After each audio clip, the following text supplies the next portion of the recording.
mafuta, bei ya mafuta ama ya petroli iko wapi? Juu.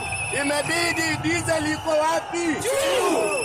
Bei ya unga, school fees iko wapi? Juu. Tunasema Ruto ameshindwa na kazi, aende wapi? Tunasema wale mambo ambayo aliahidi wananchi, tunaona serikali watu wanaumia, imezidi vifo, watu wanaendelea kukufa. Nataka tuambie Mheshimiwa Ruto kama ameshindwa na kazi, awachane na hiyo kazi, aende wapi? Ndani.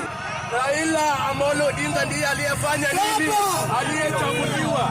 Sisi hatutamtambua kama kiongozi wetu hapa. Alafu kuna mwingine ambaye anashirikiana na huyo Mheshimiwa Ruto kuibia watu. Nataka tuseme Masambu na grupu yake kwa sekta ya